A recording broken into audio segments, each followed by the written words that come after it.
La construction des barrages et autres sera conditionnée, et des différentes voies sera conditionnée par l'exploitation de la ressource naturelle. J'ai pris les mines. On peut avoir du pétrole onshore ou offshore. On ne pourra pas. L'exploitation pétrolière sera liée également au transport du produit vers les points de consommation et d'exportation. Donc là aussi, il faudrait préparer ces voies avant que l'exploitation ne commence. Il faut identifier les terres arables appropriées pour une agriculture respectueuse de l'environnement, une agriculture durable. Il faut que la recherche agronomique précède l'action. Il faut que les études appropriées permettent de prendre les décisions qui conviennent pour ce type d'agriculture. Où est-ce qu'on doit trouver les meilleures souches, les meilleures semences, quelle est la qualité des sols, quel type de fertilisant on va devoir produire. Il faut donc des études de base qui précèdent l'action. Mais ces études doivent être aussi planifiées comme les moyens de mise en œuvre de cette politique d'une agriculture durable doivent être mis en place. On a besoin de développer tous les secteurs. Et chaque secteur a ses exigences. En ce moment-là, on demande à chaque secteur de planifier ce qu'il entend réaliser dans le temps. Puis on met ensemble ces plans sectoriels, on en assure la cohérence, mais on établit les priorités pour savoir par quoi on commence, en quelle année, à quelle période, pour que à terme, on arrive à une phase de croisière où toutes les activités se mettent en mouvement. Donc je disais que c'est un exercice de planification stratégique qui appelle le concours de tous les secteurs de la vie nationale. Et bien sûr, les structures de planification sont chargées de donner la méthodologie aux différents secteurs, et d'assurer la cohérence nécessaire pour qu'on ait une vision par étape de l'évolution d'un pays. On peut se dire, voici la photocopie de notre pays aujourd'hui. Voici plutôt la photographie de notre pays aujourd'hui.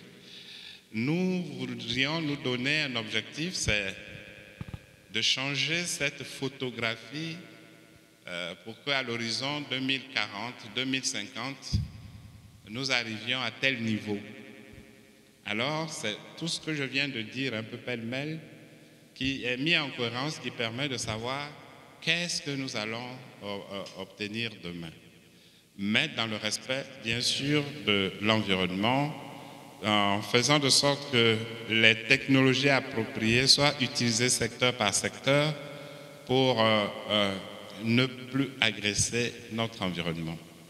Bon, si aujourd'hui le débat porte surtout sur les émissions de gaz à effet de serre ou sur le CO2, il faut donc des technologies moins émettrices de CO2 qui seront utilisées.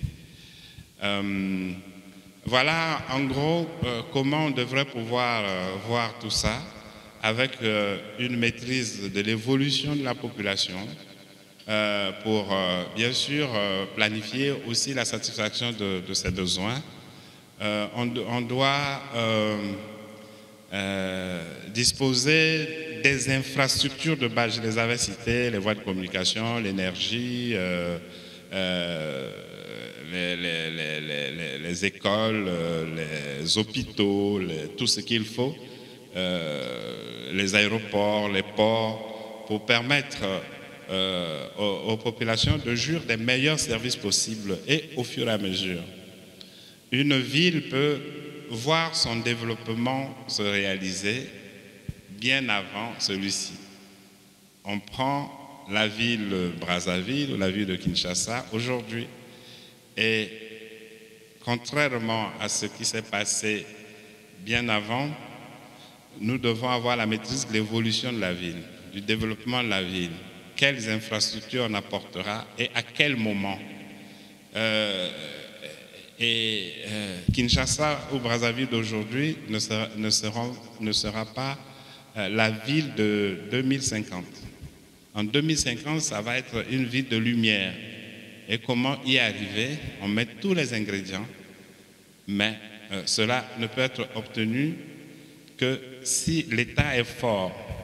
Il peut canaliser toutes les énergies, maîtriser toutes les volontés et faire que la seule volonté collective soit applicable.